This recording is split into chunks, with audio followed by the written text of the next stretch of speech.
Hey everyone, I'm Nishagni and this is Nishagni Tarot, where you receive inspired insights to create an empowered life. So welcome to the next video in the Tarot Vlogmas Challenge series by Papa Squirrel. So it's been a bit of a delay right till now. There's so much traffic near my house. But yeah, let's get back right into it. So let's pick up where we left off, which was with prompt number 13. And I got my notes as usual, and let's get started. Where could I use more love and give more love? So I put a lot of thought into this particular prompt because I really wanted to consider about where I could use more love and where I could give more love. And after a bit of thought and some deep dive journaling, I realized that where I could use love is not being gatekept in the magical community. Now, a lot of the magical community that we see on Instagram is predominantly based in America or Europe, and to a certain extent the Pacific, which is Australia, New Zealand, and so on. But that's pretty rare. It's mostly Americas or Europe, which is fine as long as practitioners don't really gatekeep us and tell us that anyone who's not following the American practices or European practices of magic are not real practitioners, and they are false in their beliefs, and that our magic won't work, which is something that I'm sorry and forgive me for using this word, but it's utter bullshit. I don't think that anybody has the right to really gatekeep someone, and I've seen a lot of gatekeeping, especially in the more vocal social media, witchcraft, Wicca, and energy work and other magical communities, which I really feel like we really need to tone down a bit. I have been told, because my practices are very Indian based since I live in India, and my the kind of geography that I stay in, the resources that I get access to, and the kind of magic that my ancestors used to practice are predominantly different from what we'd see in America or Europe. And initially, a couple of months when I was when I started my magical journey, a lot of people on social media really sort of tried to point me in the right direction by saying that my practices weren't real enough, or they didn't match what the teachers and authors and those who were considered to be experts said magical practice ought to look like. And that's something that we really need to tone down, and that's where I feel like I could use more love in that area, in the sense that I really don't like being gatekept, and thankfully I have now reached a point in my practice and in my life where I really couldn't give a shit about what anybody else says. My practice is my own, whether it's magic or tarot or anything else. And I've learned to live with that. I've learned to be confident and empowered in my own practices. But unfortunately, I have also seen that a lot of other beginners who are just starting out in their practice, in their journey, they just don't have the courage to, or I wouldn't even call it courage. I think it's more about they don't have the awareness. So yes, that is the right word. They don't have the awareness that you can branch out and customize your practice, personalize it to fit into your own mold. You don't really need to follow what the teachers and authors and other practitioners who are considered experts say. So I really feel like both I could use more love in that sense, and also other people could use love in the same way as well, where all of our practices are accepted, they're respected, and if someone doesn't like the practice that we do, that's okay, because it's not theirs and it's ours. So yeah, so that is one area where I could use more love. And when it comes to giving love, this one was also quite a bit of a challenging question for me, because where can I give love?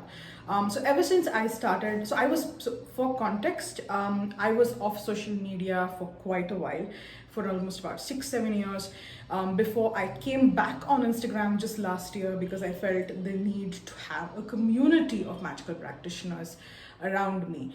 And when I came back, I really saw that a lot of the large social spiritual presence on social media is predominantly from white nations and of white people.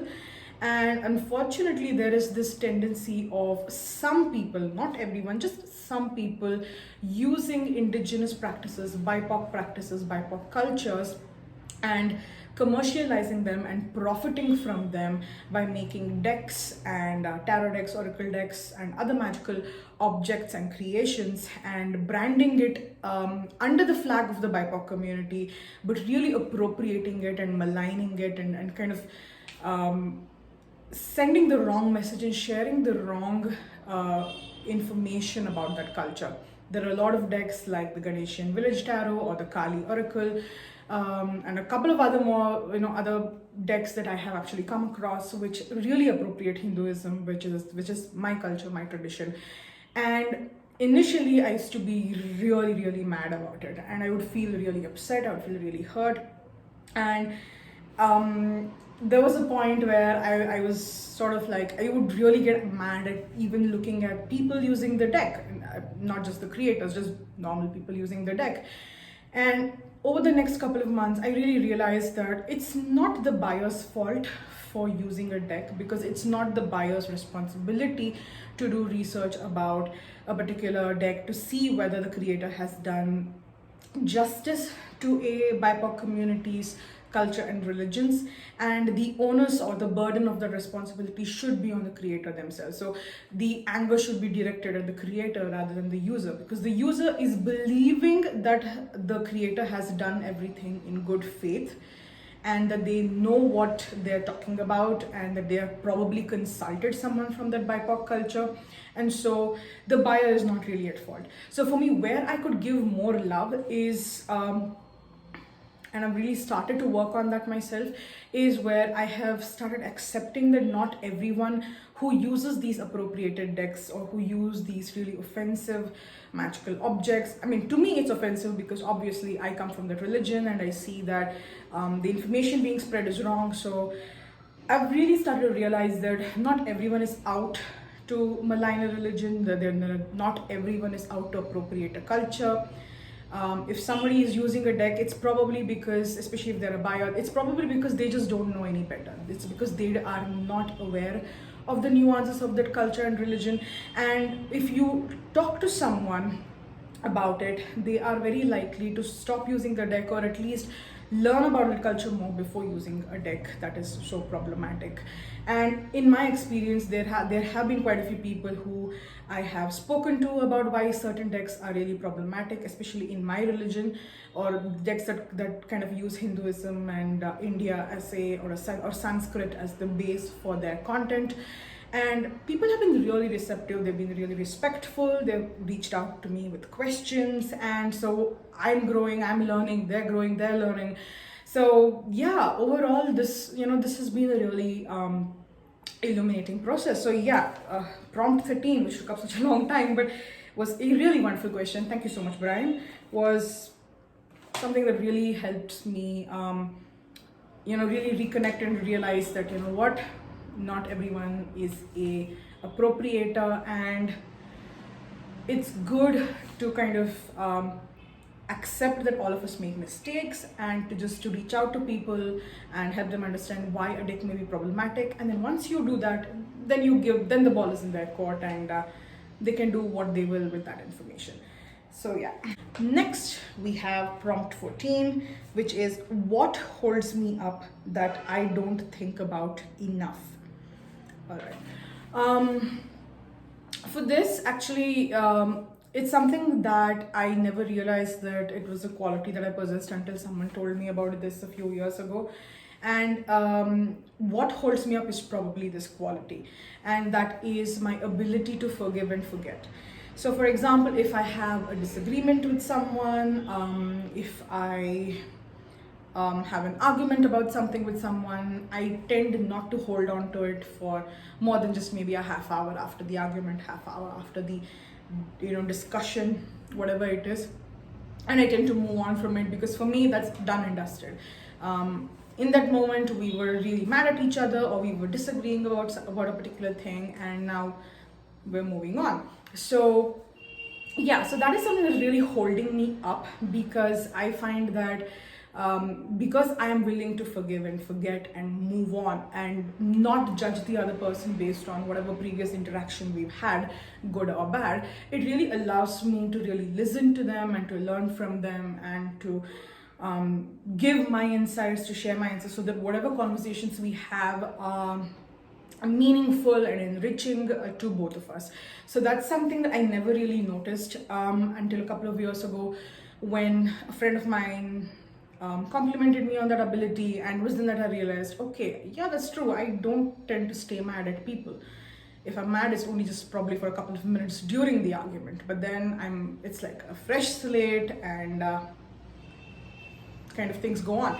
I just realized this painting is hanging to the side. It's okay, I'm gonna fix it later. Think of it as one quirky thing in this video. Prompt 15. How has the Chariot been impactful throughout the year? This is actually a really good question, and I want to really actually speak about the Chariot by using this card.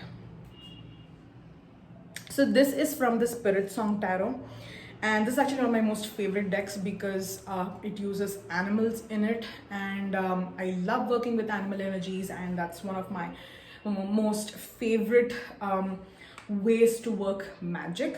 And the reason I really like this Chariot is because it uses the rhino instead of the prototypical traditional horse or a chariot in the exact sense of the word chariot. It uses a rhino. And this card in particular really encompasses how this year has been for me. So if you followed me in the previous videos, you'll know why I started this YouTube channel, and it was basically to put myself out there, to really test my levels of comfort, and to kind of get my voice out there and to become more confident. And the Chariot card, especially this card, really plays a role in this exercise, in this endeavor of mine, because when you grow up being bullied for whatever reason, you start to internalize that fear, that hate, and the belief that whatever the person who's bullying you is right, and that you are undeserving, and that you are essentially someone who doesn't really, maybe a loser, you could say. And although that's not really true, it's human tendency to kind of internalize those feelings and those emotions. And since I was bullied a lot for the way I looked, for my being plus size, and I've really actually lost a lot of weight in the past couple of years, but yeah, growing up I was bullied a lot, and so because of that I had started to sort of internalize the beliefs of whatever the people who were bullying me were telling me about. And when I started this YouTube channel, it was very important for me to break those beliefs, break those wrong notions that I had internalized, and to really reclaim myself, reclaim my body, reclaim my soul, reclaim my spirit, and just really, kind of empower myself on my terms rather than somebody else's. And that's where I really feel like the Chariot comes in. And also because specifically the rhino, because when you look at the rhino compared to the prototypical horse, or the traditional horse imagery, or the chariot imagery of a knight or a prince who's riding the chariot, when you look at those two imagery of the horse or the prince or the knight, they are all they fit into into society's ideal of who is a able-bodied individual, who is a strong individual, who is someone who can get things done, someone who can, or something who can elicit respect and awe, and all those positive, powerful emotions in people. So the imagery of a prince or a knight, or even that of a horse, it really evokes that. And in traditional cards, it's always seems like there's a sort of, again, I'd like to use the word gatekeeping, but it's not exactly gatekeeping. It's sort of like it's very restrictive in its understanding. And seeing the rhino reflected in this card really it reminds me of me, because when you look at a rhinoceros, it doesn't really look like an elegant animal, right? It's bulky, it lumbers slowly from one place to another, and while it's grazing, it looks so docile. It doesn't really convey the sense of majesty and power that a horse would, and it doesn't really convey the sense of being the knight in shining armor, being the person who's leading someone into battle.